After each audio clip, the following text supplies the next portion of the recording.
Hello बच्चों, नमस्कार। स्वागत है आपका हमारे इस यूट्यूब चैनल पर। आज के इस लेक्चर पे हम लोग प्रश्नावली 2 का अध्याय 2 जो है हमारा, उसके प्रश्नावली 2 से 8वें क्वेश्चन से लेकर के आगे की तरफ हम बढ़ेंगे। ठीक है, तो आइए हम शुरू करते हैं इसको। तो देखिए, क्वेश्चन नंबर 8वां जो है हमारा, वो क्या लिखा हुआ है आपको कि दो संख्याओं का अंतर 14 तथा उनके वर्गों का अंतर 448 है। ठीक है, संख्याएं जो हैं, संख्याओं का अंतर 14 है और उनका जब हम वर्ग करके उसका अंतर करते हैं, है ना, वर्गों का अंतर 448 है। संख्याएं हमको ज्ञात करनी है। क्लियर है बात ये? तो भाई दो संख्याएं हैं, दोनों हमको अज्ञात हैं, तो हमारा यहाँ पर हमको माना वाला हिस्सा मिल गया कि भाई हमको जो दो संख्याएं लेनी है वो क्या लेनी है, x और y लेनी है। अब जैसा जैसा हमको प्रश्न में बोला है, सबसे पहले हम वैसा समीकरण बनाने की कोशिश करते हैं। आइए शुरू करते हैं। तो चलिए, यहाँ से हमने स्टार्ट करा कि भाई माना संख्याएं x व y हैं। ठीक है, इतनी बात। अब प्रश्न में क्या बोला है, तो प्रश्नानुसार हमने लिखा, प्रश्नानुसार। तो प्रश्न में आपसे कहता है कि उन संख्याओं का अंतर 14 है। तो संख्याओं का अंतर क्या है? संख्याओं को हम आपस में घटाएंगे और घटाने के बाद हमको क्या मिलना चाहिए, 14। तो हम वैसे ही लिख लेते हैं भाई कि x माइनस वाई, है ना, या हम चाहें तो लिख भी सकते हैं जैसे हम पहले लिख रहे थे, संख्याओं का अंतर, संख्याओं का अंतर। ऐसे ही हम शुरुआत कर रहे थे समीकरण बनाने का। बराबर कितना दिया है आपको, 14। तो संख्याओं का अंतर कैसे निकालेंगे आप, x माइनस वाई बराबर 14। क्लियर है भाई? दोनों का अंतर कर दिया, हमको मिल गया 14। और ये क्या हो गया, हमारा पहला समीकरण। ठीक है, अब दूसरे बार में क्या बोलता है, उनके वर्गों का अंतर 448 है। तो यहां लिखिए, चलिए, वर्गों का अंतर, है ना, वर्गों का अंतर कितना दिया है आपको, देखिए 448 दिया हुआ है ना। और वर्ग कैसे करते हैं किसी भी हमारे चर राशियों का, उसमें स्क्वायर लगा देते हैं ना, घात में 2 कर देते हैं। तो देखिए मैंने लिखा x square minus Y square बराबर कितना आ गया आपका, 448 आ गया आपका वर्गों का अंतर, है ना। ठीक है, इसको हम मान लेते हैं समीकरण दूसरा।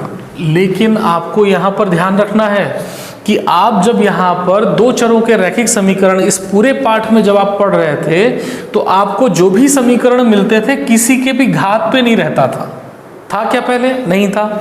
लेकिन यहाँ देखिए आप कि यहाँ जो मुझे दूसरा समीकरण दिख रहा है उस पे घात लगा हुआ है। अब मैं इसको कैसे सॉल्व करूंगा, वैसा सॉल्व नहीं कर सकता ना तो प्रतिस्थापन लगा करके, ना ही विलोपन लगा करके, क्योंकि विलोपन में हम क्या करते थे, जोड़ते या घटाते थे। तो जब जोड़ेंगे या घटाएंगे तो भाई यहाँ पर एक्स स्क्वायर और यहाँ क्या है, घात में एक्स के 1 है। तो ये एक ही परिवार के थोड़े ना हुए, अलग अलग परिवार के हो गए।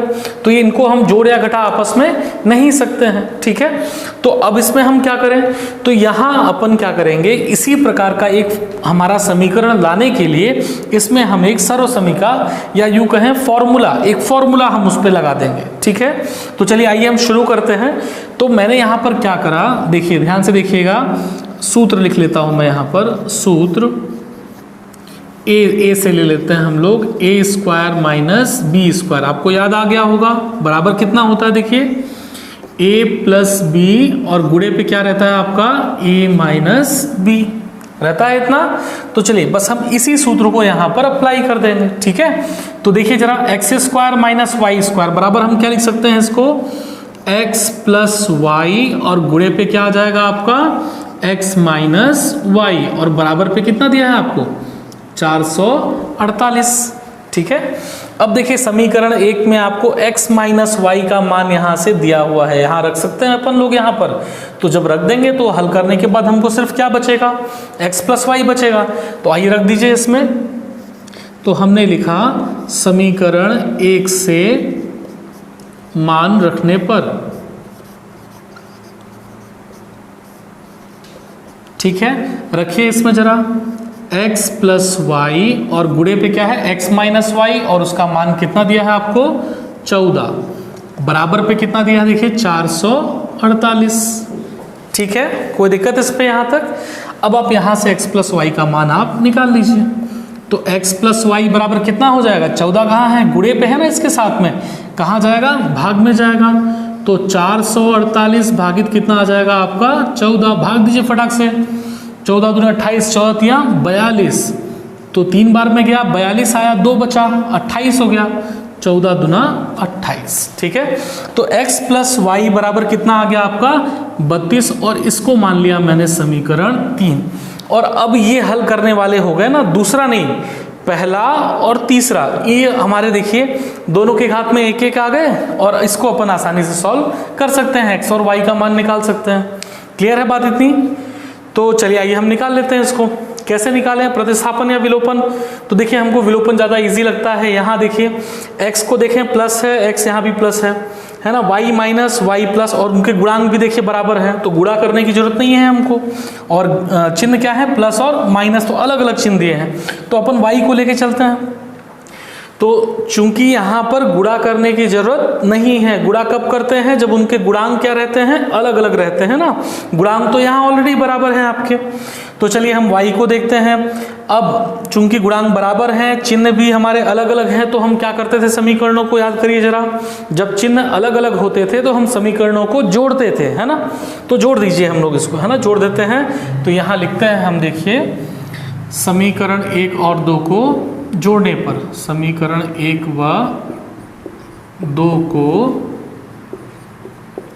जोड़ने पर, ठीक है। तो जोड़िए, क्या लिखा है देखिए आपका समीकरण 1, x माइनस वाई बराबर कितना दिया है आपको 14 दिया हुआ है, और समीकरण 2 नहीं, यहाँ पर क्या लिखना है हमको 3 लेना है ना, हाँ 3। तो समीकरण 3 क्या बोला है आपको, x प्लस वाई बराबर 32, तो यहाँ लिख लीजिए x प्लस वाई बराबर 32 लिख दिया हमने यहाँ पर। और चूंकि जब भी हम जोड़ते हैं तो चिन्ह बदलता है क्या, नीचे वाला नहीं बदलता है, जस्ट एज इट इज जोड़ दीजिए। देखिए 1x प्लस 1x कितना हो जाएगा आपका 2x minus Y plus Y, ये तो कट गया, बराबर पे कितना बचा आपका 14 प्लस 32 कितना हो जाएगा, फटाक से बताइए 46 हो गया इतना। अब x का मान यहाँ से निकालिए, तो x बराबर 2 गुणे पे है, भाग में गया 46/2, कितना आ जाएगा जरा भाग दीजिए 23, है ना। x बराबर कितना आ गया आपका 23। तो x मतलब एक संख्या हमको यहाँ पर मिल गई जिसका मान कितना है आपका 23 है। अब दूसरी संख्या निकाल लीजिए, कैसे निकालेंगे, किसी भी समीकरण में मान रख दीजिए। मान लीजिए हम पहले समीकरण में रखते हैं, तो यहाँ हम लिखेंगे समीकरण 1 में मान रखने पर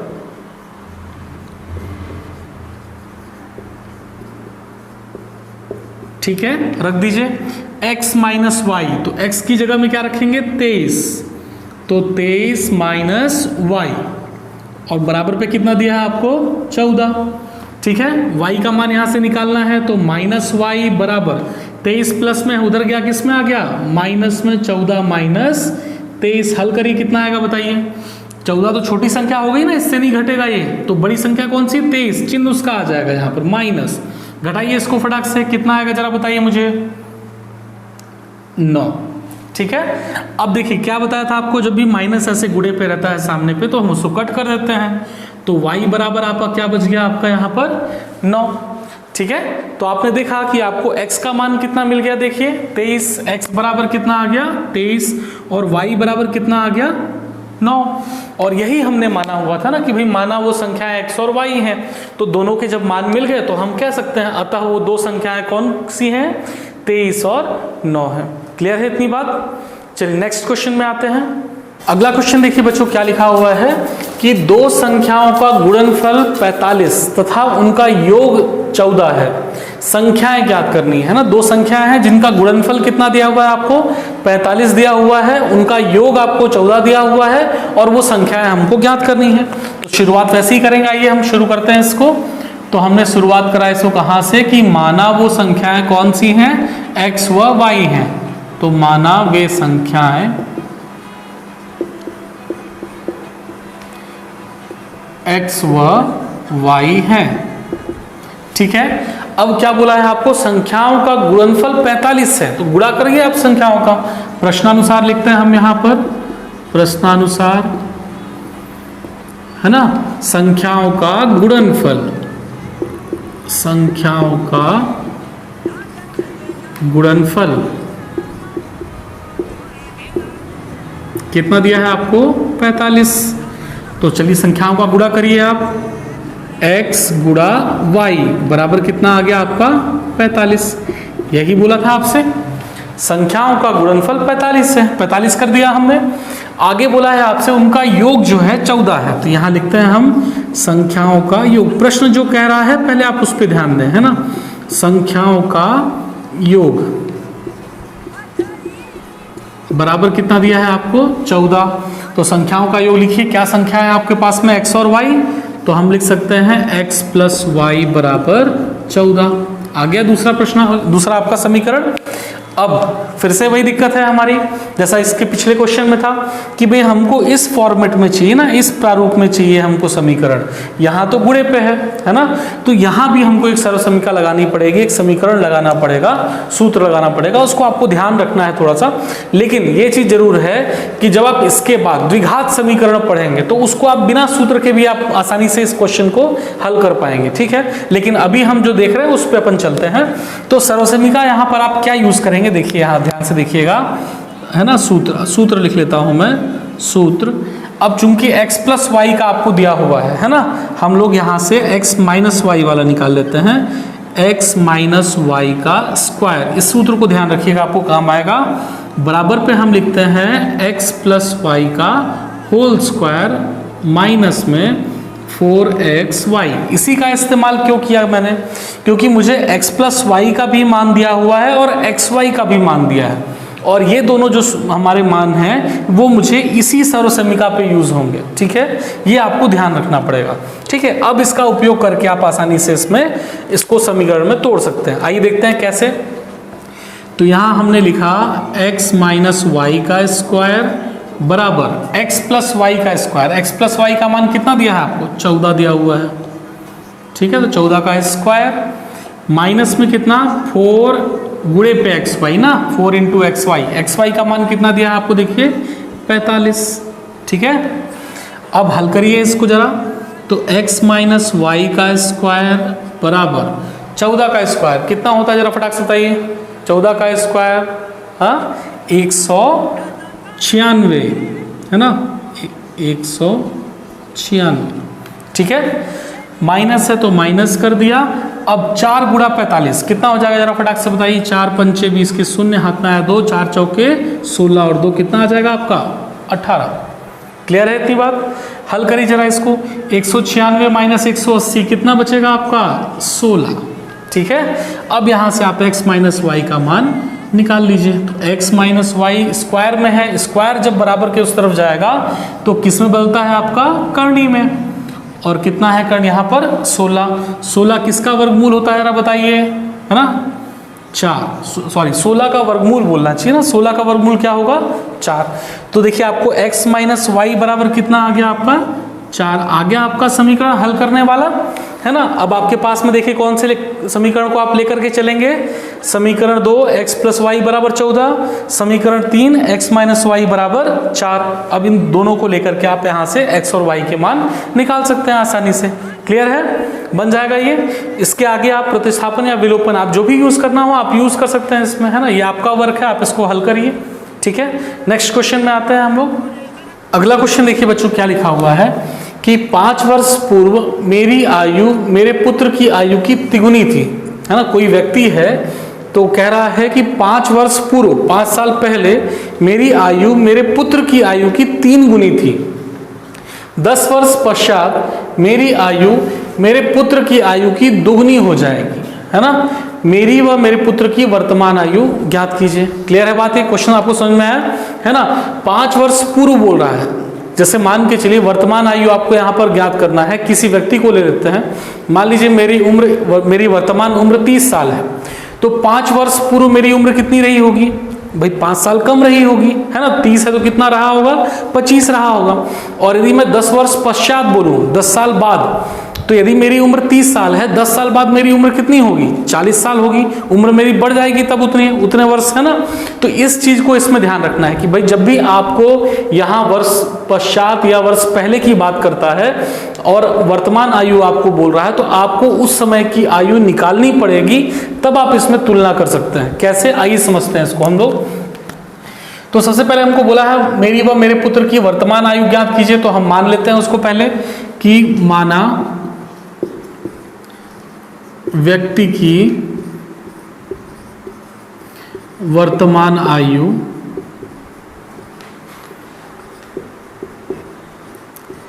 x वर्ष, है ना, x वर्ष व पुत्र की वर्तमान आयु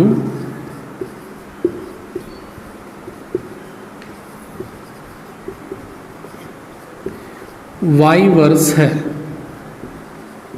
ठीक है, हमने दोनों की क्या करा, वर्तमान आयु ले लिया। ठीक है, अब बोलता है प्रश्न में कि 5 वर्ष पूर्व, तो 5 वर्ष पूर्व जो भी उसकी वर्तमान आयु है उससे 5 साल कम रहा होगा। समझ में आई बात आपको? आइए हम उसको लिखते हैं प्रश्नानुसार। तो प्रश्नानुसार, है ना, क्या कह रहा है वो कि 5 वर्ष पूर्व, तो पहले हम इसको सॉल्व कर लेते हैं, है ना। 5 वर्ष पूर्व,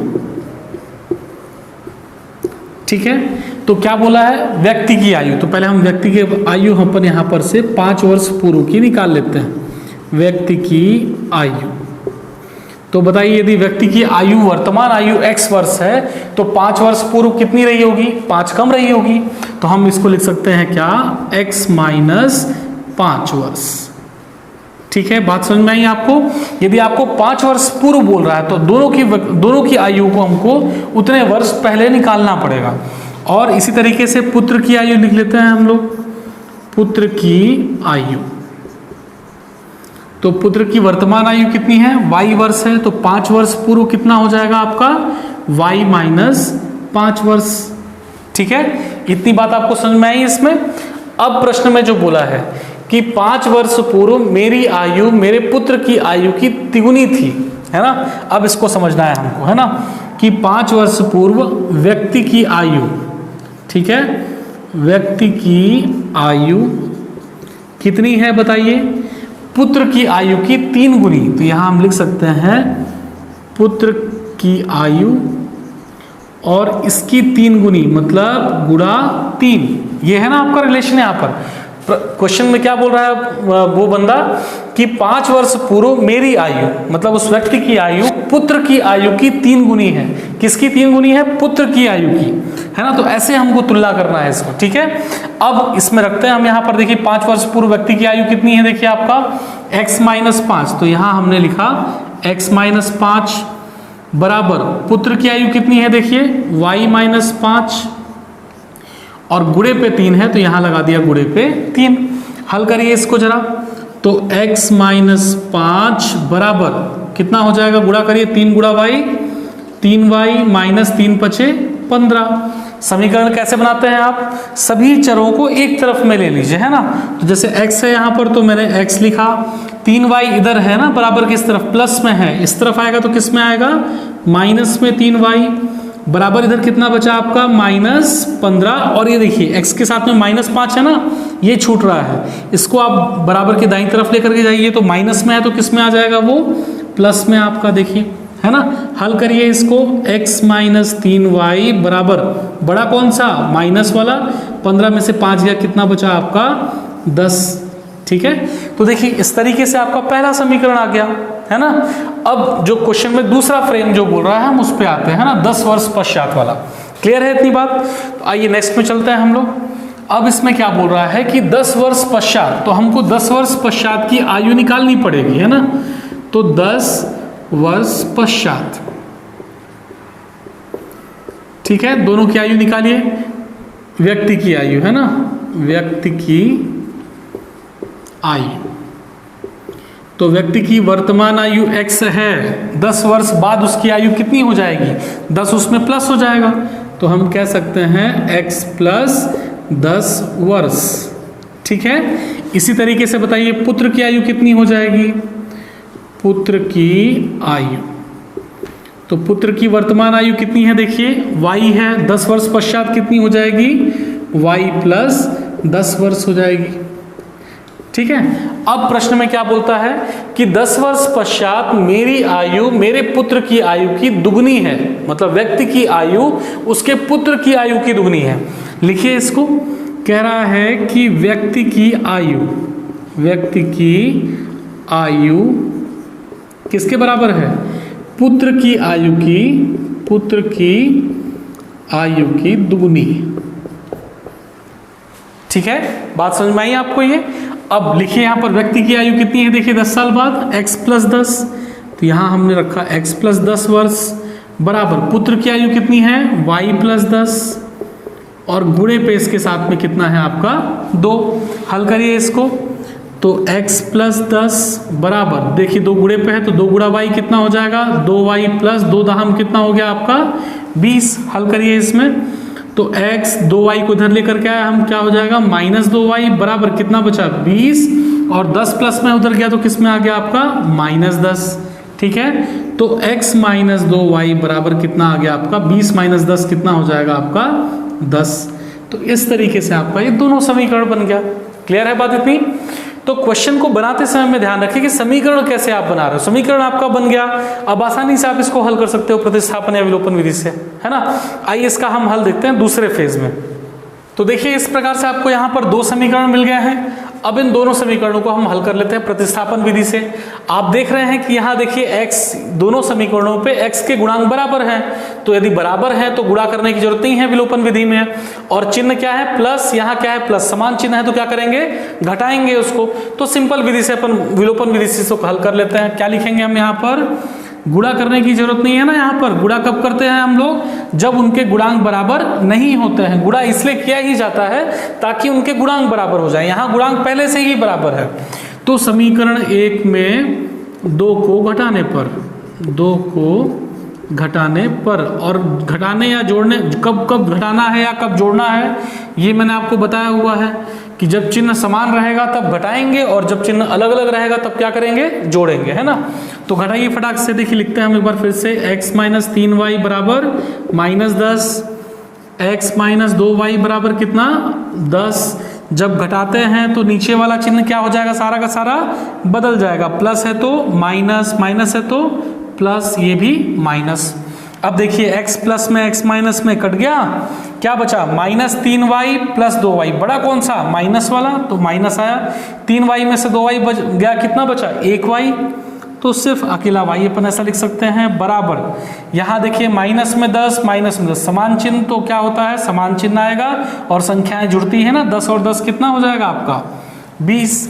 अब देखिए यहाँ माइनस, ये माइनस कट गया, y बराबर कितना बच गया आपका 20 और ये y किसका वर्ष था आपका पुत्र का वर्ष था। तो हम कह सकते हैं पुत्र का की आयु कितनी है आपकी 20 वर्ष है। क्लियर है बात ये। अब जब y का मान मिल गया तो आप x का मान निकाल लीजिए। आइए रखते हैं यहाँ पर, है ना, किसी भी समीकरण में रख देते हैं हम लोग। मान लीजिए समीकरण 2 में रख देते हैं इस बार। समीकरण 2 में रखने पर,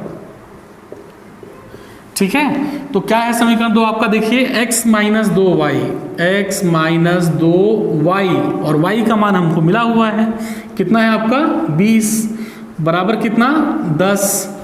अब हल करिए इसको, तो 2 गुणा 20 कितना हो जाएगा 40 बराबर कितना है आपका 10।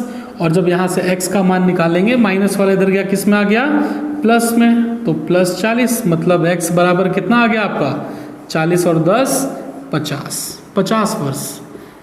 ठीक है, तो हमने यही माना हुआ था भाई, व्यक्ति की आयु हमने क्या मानी हुई थी x वर्ष और पुत्र की वर्तमान आयु y वर्ष, और दोनों का हमको मान मिल गया। तो हम क्या कह सकते हैं यहाँ पर कि अतः व्यक्ति की वर्तमान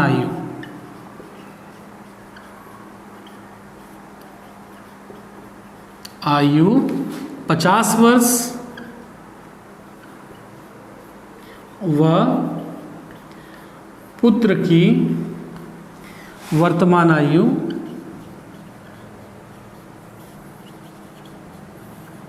है ना, पुत्र की वर्तमान आयु y से लिया था ना, कितना दिया है आपको 20 वर्ष, है ना, 20 वर्ष है। ठीक है, बहुत ही आसान सा क्वेश्चन था।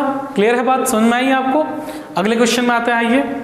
तो अगला क्वेश्चन देखिए बच्चों, क्या लिखा हुआ है कि दो स्थानों ए और बी की दूरी 70 किलोमीटर है। कोई दो जगह हैं जिनके नाम हमको ए और बी दिए गए हैं, उनकी दूरी कितनी है उनके बीच की? 70 किलोमीटर है। और दो कारें ए व बी से चलना प्रारंभ करती हैं। तो उन दोनों स्थानों से दो कारें चल रही हैं। अब आगे बोलता है कि यदि वे एक ही दिशा में चलती हैं, यदि दोनों की दोनों क्या हैं? एक ही दिशा में चल रही हो, तब 7 घंटे बाद एक दूसरे से मिलती हैं। क्लियर है बात? ये मतलब एक चल रहा है, एक पीछे, उसके पीछे एक और आ रहा है। अब ये दोनों चल रही हैं और 7 घंटे बाद जाकर के एक दूसरे से मिलती हैं कहीं रोड पर। और यदि वे एक दूसरे की ओर चलती हैं, एक दूसरे की ओर चलने का मतलब क्या? ए और बी एक दूसरे की ओर ऐसे चल रही हैं, एक दूसरे की तरफ, है ना, तब 1 घंटे बाद मिलती हैं। कारों की चाल ज्ञात कीजिए। बात आपको समझ में आई? जब मैंने ये आपको बताया कि दोनों कारें ए और बी से चलना प्रारंभ कर रही हैं और यदि दोनों एक ही दिशा में चल रही हैं, अब इस बात को समझिए ना, यदि ये ए और बी दो जगह है मेरे पास में, दोनों पर एक एक कार खड़ी है और दोनों का डायरेक्शन एक ही है चलने का, तो यदि ये यहां से चल रही है, ये इधर से आ रही है, समझ रहे हैं बात को, और ये दोनों जाकर के आपस में कहीं मिलती है, तो यदि ये ऐसा चल रहा है, ये ऐसा चल रहा है, मतलब इसका स्पीड कुछ तेज रहा होगा, इसकी चाल कुछ तेज रही होगी, तब ना ये जाकर के इसको ओवरटेक करेगा या मिलेगा एक जगह पे। यदि इसकी चाल इससे कम होती तो क्यों मिलता है? ये पहले ही आगे भाग गया होता है, ये पीछे पीछे चलता उसके। समझ रहे हैं बात को इसको? तो दोनों एक डायरेक्शन में चल रहे हैं और दूसरे में बोलता है कि दोनों एक दूसरे की ओर, मतलब ये ए और बी पर हैं, एक दूसरे की ओर चल रहे हैं। आइए इसको अपन डायग्रामेटिकली समझते हैं, तो हम इसको सॉल्व करने की कोशिश करते हैं। आइए, तो ज्ञात क्या करना है आपको? देखिए इसमें क्या लिखा है कि कारों की चाल ज्ञात कीजिए। तो दोनों कारों की हमको चाल ज्ञात करना, मतलब हमको माना वाला पोर्शन यहां से मिल गया ना कि भाई क्या ज्ञात करना है हमको? चाल। तो किसको किसको मानेंगे? दोनों कारें हैं, तो माना पहली कार का चाल कितना मान लेते हैं? x किलो, और बाकी किस में दे रखा है? किलोमीटर में दे रखा है। समय किस में दे रखा है? देखिए आपको घंटे में दे रखा है। चाल को आप किस में लेंगे? किलोमीटर प्रति घंटे। तो भाई ए से चलने वाली कार की चाल मान लेते हैं x किलोमीटर और बी से चलने वाली कार की चाल मान लेते हैं y किलोमीटर। तो आइए लिखते हैं इसको। तो माना ए व बी से चलने वाली कारों की चाल क्रमशः, है ना, क्रमशः x व y किलोमीटर प्रति घंटा है ना, किलोमीटर प्रति घंटा है। इतनी बात आप समझ गए कि ए से चलने वाली कार कौन सी? x, बी से चलने वाली कार कौन सी? y, सॉरी, ए से जो कार चल रही है उसका चाल कितना है? x किलोमीटर प्रति घंटा, और बी से जो कार चल रही है उसका कितना है? y किलोमीटर प्रति घंटा। अब प्रश्न में की तरफ अपन आगे बढ़ते हैं। तो हमको बोला है दोनों स्थानों के बीच की दूरी, दोनों स्थान ए और बी, उनके बीच की दूरी कितनी दिया है आपको? 70 किलोमीटर। और दो कारें ए और बी से चलना प्रारंभ कर रही हैं यदि वे एक ही दिशा में चले। ये है आपके क्वेश्चन का पोर्शन, देखिए, यदि वे एक ही दिशा में चलती हैं तब 7 घंटे बाद एक दूसरे से मिलती हैं, है ना, एक ही दिशा में चल रही है। आइए इसको देखें कैसे अपन बनाएंगे। मान लीजिए कि ये आपका यहां पर एक पोर्शन है जिसको हमने मान लिया ए कोई जगह है, और ये कोई जगह है आपका, यहां पर हमने ले लिया इसको बी। ठीक है, प्रश्न में ऐसा ही बोल रहा है, कोई दो स्थान है और इन दोनों के बीच की दूरी जो है, ये जो दूरी है, ये आपको दिया है कितना? 70 किलोमीटर। ठीक है, ए और बी के बीच की दूरी कितनी दी है आपको? 70 किलोमीटर। अब एक कार ए से चलना प्रारंभ कर रही है, एक कार बी से चलना प्रारंभ कर रही है, समझ रहे हैं? तो जो ए से, मान लीजिए क्या बोला है, दोनों एक ही दिशा में चलती है ना, मान लीजिए इस दिशा में चल रही है, तो बी वाली जो कार है वो इस दिशा में चल रही है, समझ रहे हैं, अपने स्पीड से। बी के पास में जो कार है किस चाल से? y किलोमीटर प्रति घंटा की स्पीड से। और ए वाली भी उसी दिशा में चल रही है। भाई बोला क्या है आपको कि यदि उनकी दिशाएं एक समान हो, एक ही दिशा में चल रही हो, तो आगे चलते चलते ये लोग कहां पर मिलते हैं? कितनी देर बाद मिलते हैं?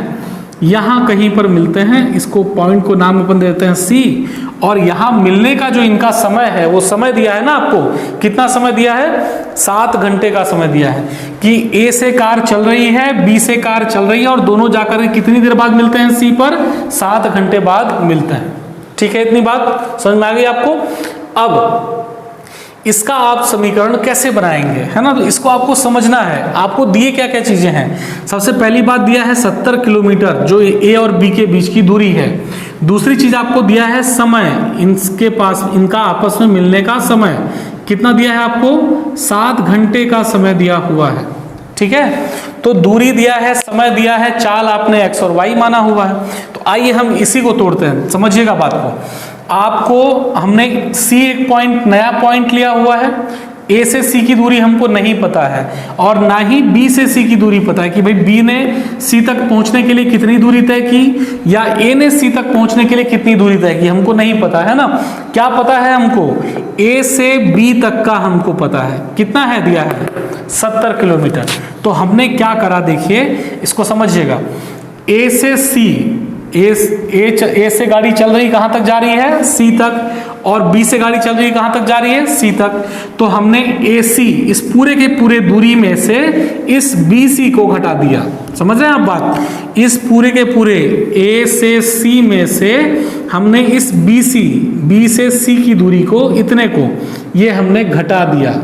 तो जब घटा दिया देखिए तो क्या बचा आपका, A से B की दूरी, और ये दूरी आपको दिया है, कितना है आपका, 70 किलोमीटर। बात समझ में आई।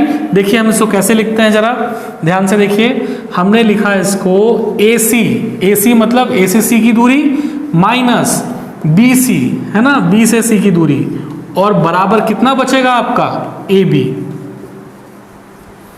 ठीक है, ये बात समझ में आई कि नहीं आई, इसको ध्यान रखिए थोड़ा सा, है ना। अब चूंकि भाई AC का मान हमको नहीं पता है, पता है क्या, तब तो हम इसमें रखें समीकरण बनाने के लिए। AB का मान जरूर पता है, AB बराबर कितना दिया है आपको, 70 किलोमीटर। लेकिन AC और BC कैसे निकालें, तो आप देखिए AC क्या है, A से जो कार चल रही है C तक गई, तो A से C की दूरी है, वो क्या है, A से C की दूरी। अब दूरी कैसे निकालें, तो आपने एक सूत्र पढ़ा होगा, देखिए सूत्र क्या था आपका, तो मैं यहां पर लिखता हूं इसको, चाल बराबर क्या होता है आपका, दूरी बटा समय। ये सूत्र आपने पढ़ा हुआ है। हमको चाल नहीं चाहिए ना, किसका मान चाहिए हमको, दूरी का मान चाहिए।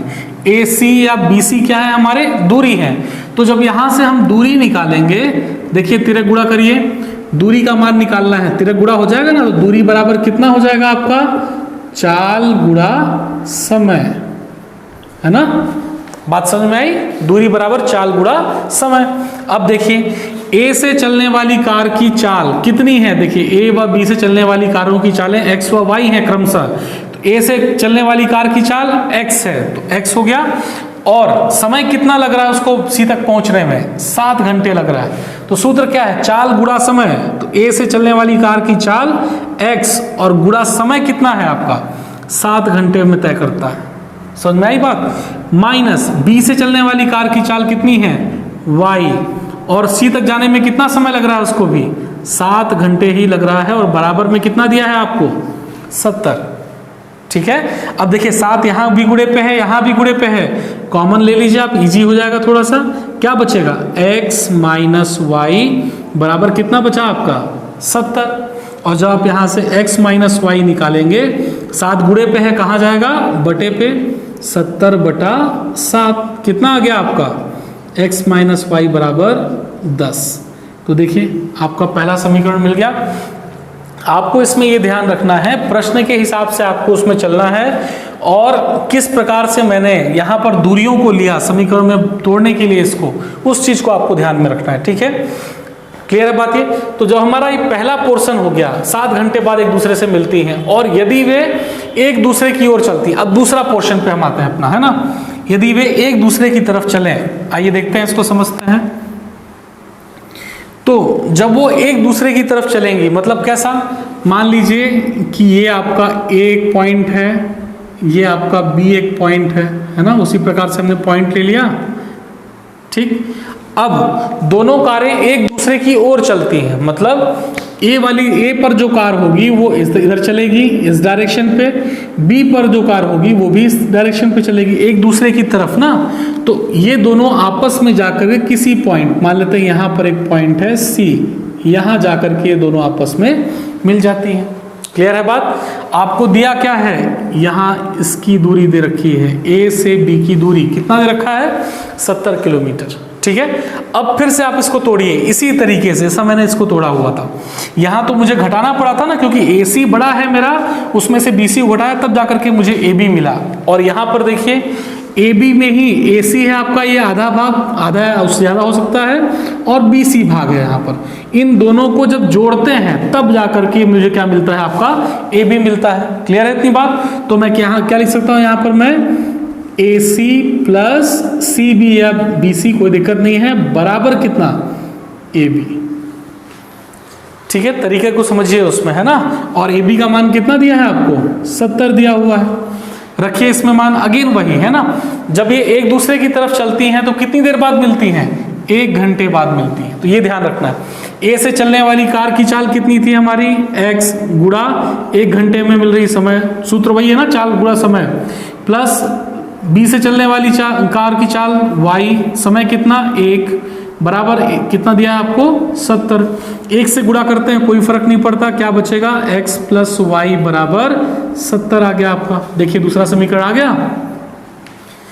ठीक, तो अब आपके पास में जब 2 समीकरण मिल गए और बड़े आसान वाले समीकरण मिल गए, माइनस वाई प्लस वाई देखिए दिया हुआ है, आसानी से आप जोड़ करके x और y का मान निकाल सकते हैं, और वही हमारा क्या होगा उत्तर, A से चलने वाली कार की चाल और B से चलने वाली कार की चाल। ठीक है, बात समझ में आई या नहीं आई, है ना। तो चलिए आगे अगले क्वेश्चन में आते हैं हम लोग। अगला क्वेश्चन देखिए बच्चों क्या लिखा हुआ है कि एक विद्यालय के 2 कमरों A व B में कुछ विद्यार्थी बैठे हैं, है ना। एक विद्यालय है जिसके 2 कमरे हैं, A और B नाम दिया है, उसमें कुछ बच्चे बैठे हैं। जब A से 10 विद्यार्थी B में भेज दिए जाते हैं, है ना, A कमरे के 10 बच्चे कहाँ भेज दिए गए, B में भेज दिए गए, तब दोनों कमरों में विद्यार्थियों की संख्या समान हो गई। मतलब A में अब जितने बच्चे बचे उतने ही बच्चे कहाँ हैं, B में भी हैं। और जब 20 विद्यार्थी B से A में भेज दिए जाते हैं तब A के विद्यार्थियों की संख्या B से दुगुनी हो जाती है। मतलब 20 विद्यार्थी आपने कहाँ से भेजे, B से A में भेज दिए, तब A की जो संख्या है बच्चों की संख्या वो B से के बच्चों की संख्या से दुगुनी हो गई। तो प्रत्येक कमरे में विद्यार्थियों की संख्या ज्ञात करनी है हमको। तो A और B दोनों अलग अलग कमरे हैं और उन्हीं के बच्चों की संख्याओं को हमको x और y लेना है, वही ज्ञात करना है ना आपको। प्रत्येक कमरे में विद्यार्थियों की संख्या ज्ञात कीजिए। तो क्वेश्चन बहुत आसान है, आपको बस समझना है उसको कि क्वेश्चन में जो बोल रहा है उसको बस आप पकड़ के चलिए। ठीक है, आइए शुरू करते हैं, इसको हम लोग देखते हैं। तो सबसे पहले माना लिख लेते हैं कि माना एक कमरे में विद्यार्थियों की संख्या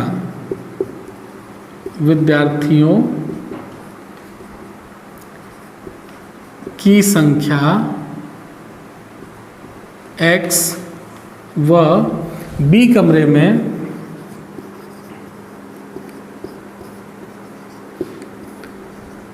विद्यार्थियों की संख्या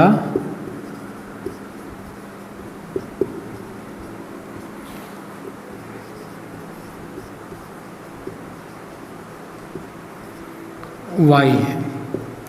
ठीक है, इतना बात क्लियर हो गया आपका कि भाई A कमरे में विद्यार्थियों की संख्या x मान ली हमने और B कमरे में विद्यार्थियों की संख्या y मान ली। अब प्रश्न में हम चलते हैं कि क्या बोला है कि जब A से, यहां से देखिए स्टार्ट हो रहा है, जब A से 10 विद्यार्थी B में भेज दिए जाते हैं तो दोनों कमरों में विद्यार्थियों की संख्या समान हो जाती है। बच्चे कहां से भेजे जा रहे हैं, A से भेजे जा रहे हैं। कहां भेजे जा रहे हैं, B पर भेजे जा रहे हैं। तो देखिए प्रश्न के हिसाब से अपन चलते हैं, प्रश्नानुसार, है ना, ध्यान से समझिएगा। प्रश्न को तोड़ रहा हूं ना मैं, A से 10 विद्यार्थी भेज रहे हैं ना हम B पे, तो प्रश्नानुसार A से 10 विद्यार्थी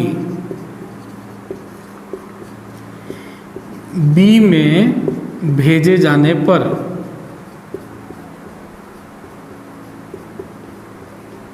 क्या होता है, जब A से 10 विद्यार्थी हम B में भेजते हैं तो ए के विद्यार्थियों की संख्या, यहाँ लिखा है दोनों कमरों में विद्यार्थियों की संख्या समान हो जाती है। मतलब हम क्या कह सकते हैं, ए में विद्यार्थी की संख्या या विद्यार्थियों की संख्या, ए में विद्यार्थियों की संख्या बराबर हो जाती है किसके, बी में विद्यार्थियों की संख्या के, बी में विद्यार्थियों की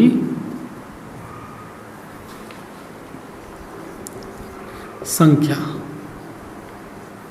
ठीक है, तो जरा बताइए कि जब हमने ए से 10 विद्यार्थी भेज दिए, ए में विद्यार्थियों की संख्या कितनी है आपकी, x।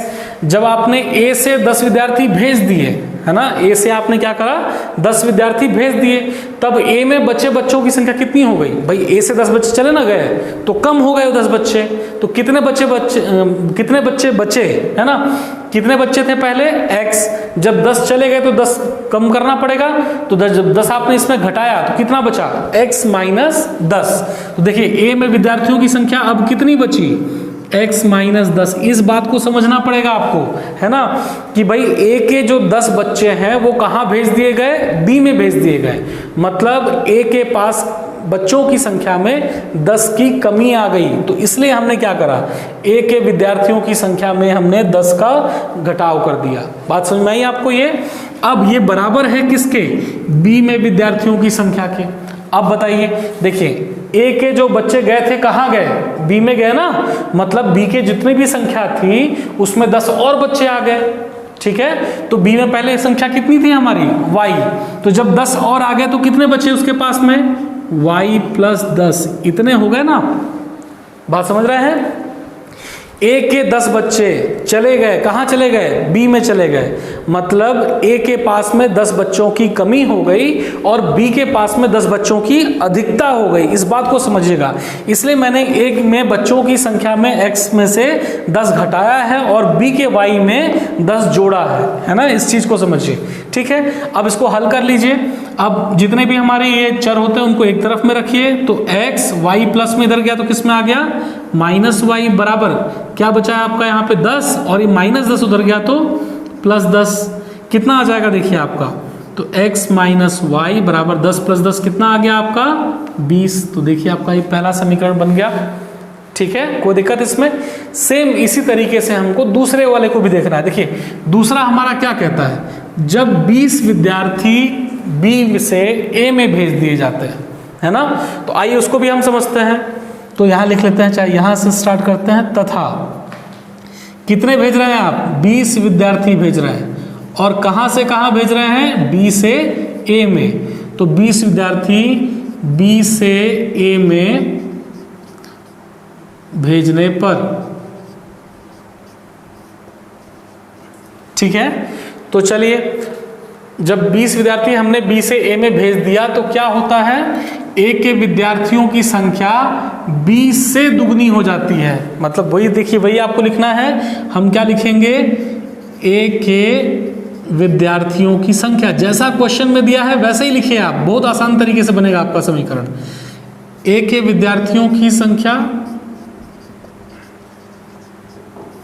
बराबर किसके हो जाएगी, बी के विद्यार्थियों की संख्या बराबर, कैसे कब होगी बराबर, जब हम उसको दुगना करेंगे ना, बी के विद्यार्थियों की संख्या गुणा 2। यही बोला है ना, देखिए आपको क्या बोला है कि ए के विद्यार्थियों की संख्या बी से दुगनी हो जाती है। देखिए ए के विद्यार्थियों की संख्या बी के विद्यार्थियों की संख्या की दुगनी है। क्लियर है बात इतनी। अब देखिए बी से ए में भेजे गए थे ना बच्चे, कहाँ भेजे गए थे, देखिए बी से ए में कितने बच्चे भेजे गए थे, 20 विद्यार्थी। तो अब बताइए इस बार किसके पास में बच्चे अधिक हो गए, भाई बी से ए में भेजे गए थे ना, तो ए के पास में अधिक हो गए। कितने हो गए, पहले कितने थे x, जब 20 और आ गए तो अब कितने हो गए, x प्लस 20 हो गए। और b के पास में कितने बचे, भाई b से 20 चले गए ना, तो मतलब 20 यहाँ पर कम हो गए, तो कितने बच्चे बचे, y माइनस 20। ठीक है, आइए देखते हैं, लिखते हैं इसको। तो हमने लिखा a पे बच्चों की संख्या x, 20 और आ गए तो प्लस में 20 बराबर b के बच्चों की संख्या y, यहाँ से 20 गए थे ना, तो y माइनस 20 और गुणे पे कितना 2। ठीक है, हल करिए इसको जरा। तो हम क्या लिख सकते हैं, x प्लस 20 बराबर 2 का गुणा पे है ना, तो 2 गुणा y, 2y माइनस 2 बीसम 40 है ना, 40। ठीक है, अब इसको हल कर सकते हैं आप, देखिए इधर अपन हल कर लेते हैं इसको। तो जितने भी चर हैं हमारे उनको सबको एक तरफ में आप ले लीजिए। देखिए यहाँ पर से तो x लिखा है, x लिखा हमने, और 2y प्लस में है, इधर गया तो किस में आ गया, माइनस में, तो माइनस 2y बराबर कितना बचा इधर पे देखिए, माइनस 40 है ना, और ये 20 भी है ना इधर बाएं हाथ में, प्लस में है, इधर गया तो किस में आ गया, माइनस में 20। ठीक है, हल करिए कितना आ जाएगा, देखिए x माइनस 2y बराबर माइनस 40 माइनस 20 कितना, माइनस 60। आ गया आपका दूसरा समीकरण। तो बस क्वेश्चन को आप समझते जाइए, आपके समीकरण बहुत आसानी से बनते जाएंगे। अब आप इन दोनों समीकरणों को आसानी से हल कर सकते हैं, है ना। क्या लिखा है देखिए, पहला वाला x माइनस वाई बराबर 20 और दूसरा वाला x माइनस 2y बराबर कितना है, 60 है ना, आसानी से हल कर सकते हैं। चलिए देखिए कैसे करते हैं, देखते हैं। यहाँ देखिए आप दोनों पे देख रहे हैं x वहाँ भी है यहाँ भी x है, दोनों बराबर हैं गुणांक उनके। तो चलिए जब बराबर हैं तो विलोपन विधि से गुणा करने की जरूरत नहीं है, जोड़ेंगे या घटाएंगे। तो देखिए इसके सामने चिन्ह क्या है, प्लस, इसके सामने चिन्ह क्या है, प्लस। तो जब समान चिन्ह है तो क्या करेंगे, घटाएंगे। आइए करते हैं इसको हम लोग। तो हमने क्या लिखा, समीकरण 1 में समीकरण 2 को घटाने पर। ठीक है, इतनी बात। तो चलिए घटा लेते हैं। समीकरण 1 क्या लिखा हुआ है आपका, x माइनस वाई बराबर 20, तो x माइनस वाई बराबर 20। समीकरण 2 क्या लिखा है देखिए, x माइनस 2y बराबर कितना लिखा है, माइनस 60। और जब घटाते हैं तो नीचे के सारे चिन्ह क्या होते हैं, बदल जाते हैं ना। देखिए इसके सामने क्या है, प्लस, तो क्या बन जाएगा ये माइनस, ये माइनस है तो क्या बन गया, प्लस, ये माइनस है तो क्या बन गया, प्लस। चलिए हल करिए इसको। देखिए x प्लस में x माइनस में कट गया, माइनस वाई प्लस 2y, बड़ा कौन सा, प्लस वाला, तो प्लस ही आएगा। 2y में से 1y गया, कितना बचा, 1y बचा, प्लस 20 प्लस 60 कितना आ जाएगा, 80। तो देखिए यहाँ से आपको मिल गया y बराबर 80, और y किसकी संख्या थी, b में विद्यार्थियों की संख्या, तो ये आपको मिल गया y।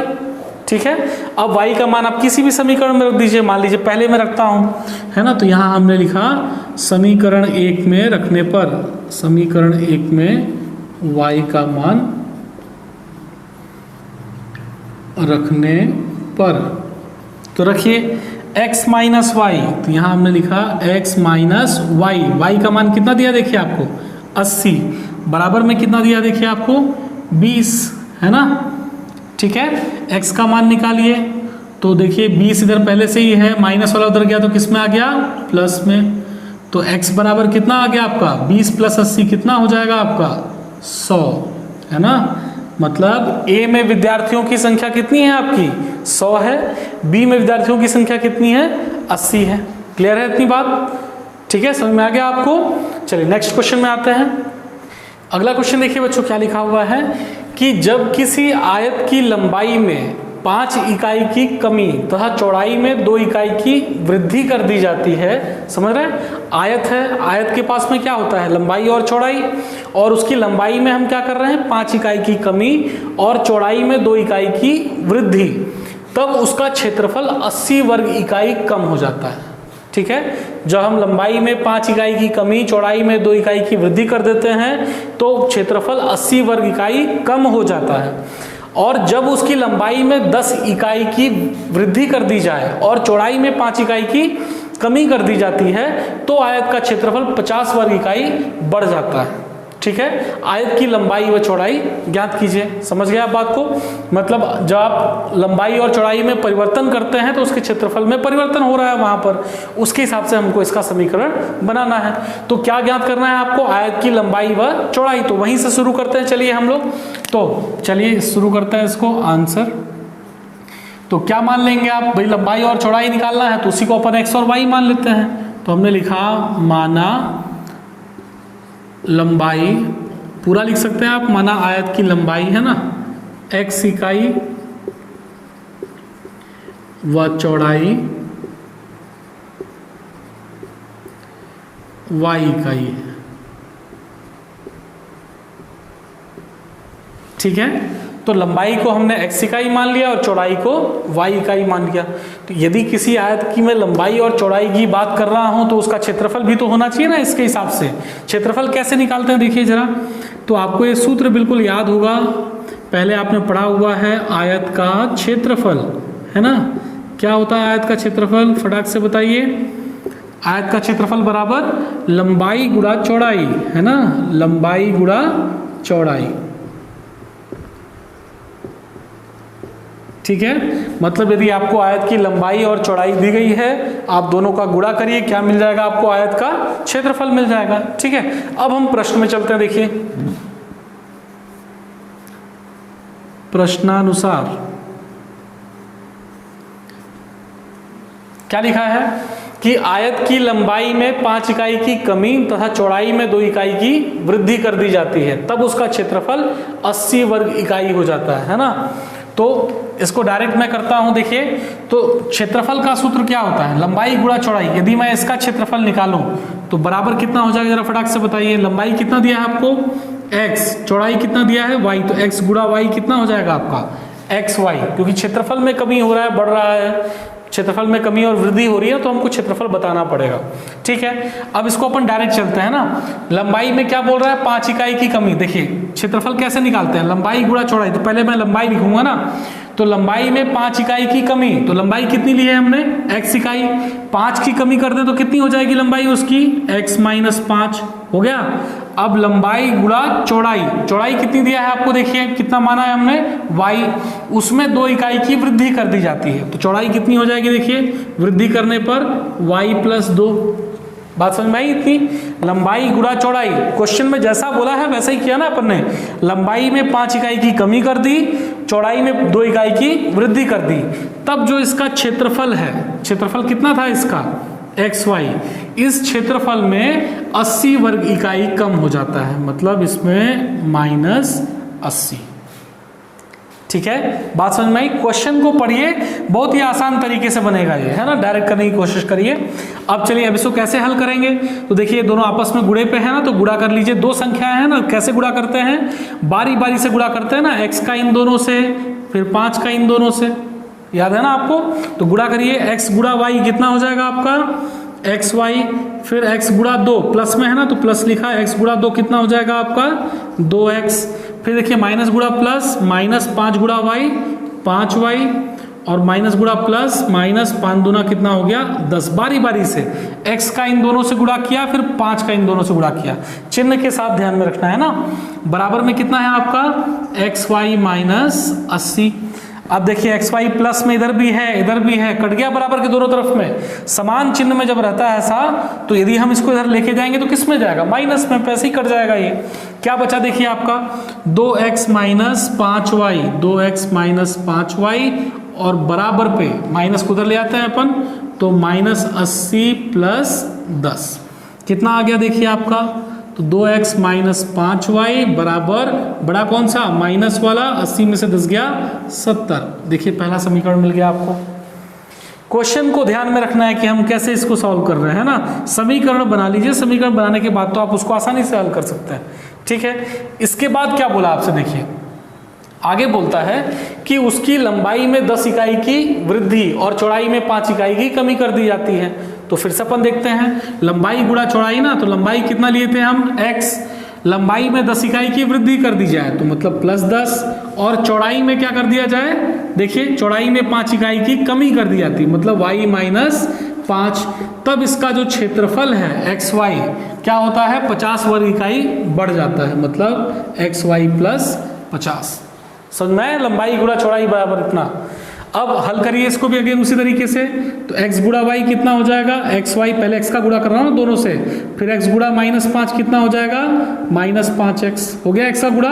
अब इसका गुणा करिए, +10 गुणा y, तो +10y, प्लस गुणा -5 कितना हो जाएगा, 10 पचे 50, और बराबर पे कितना है आपके पास में, देखिए xy प्लस 50। हल करिए इसको, देखिए xy प्लस में माइनस में फिर उसी तरीके से कट गया, क्या बचा आपका -5x प्लस 10y बराबर कितना 50। अच्छा 50 इधर रही है ना, माइनस वाला उधर जाएगा तो किस में आ जाएगा आपका प्लस में 50, मतलब -5x प्लस 10y बराबर 100। ये हो गया आपका दूसरा समीकरण। ठीक है, अब आप इसको हल कर सकते हैं। देखिए 2x है, वहाँ 5x है, 2 में कितना गुणा करूंगा तो 5 नहीं आएगा, या तो दोनों को अदला बदली करके गुणा कर दीजिए, 5 का 2 से और 2 का 5 इधर यहाँ से, है ना। या फिर आप y को भी देख सकते हैं, y में यहाँ क्या है 5, यहाँ क्या है 10, तो यदि 5 में सिर्फ 2 का गुणा करूँ तो 10 के बराबर हो जाएगा ना इतने पे, ऊपर वाले समीकरण पे। तो ये भी 10y वो भी 10y, और जब बराबर हो गया तो फिर आप जोड़ घटा सकते हैं उसको, तो आपका x और y का मान मिल जाएगा। क्लियर है बात। तो इस तरीके से आपकी प्रश्नावली खत्म हो गई है। नेक्स्ट वीडियो में अपन अगली प्रश्नावली को लेकर के आते हैं। इसमें कोई समस्या हो, कोई डाउट हो तो आप मुझे कमेंट बॉक्स में बता सकते हैं, और फिर मैं आपको अपना नंबर भी छोड़ दूंगा व्हाट्सएप नंबर का, तो आपको जहां पर भी डाउट हो आप मुझे व्हाट्सएप भी कर सकते हैं वहां पर से।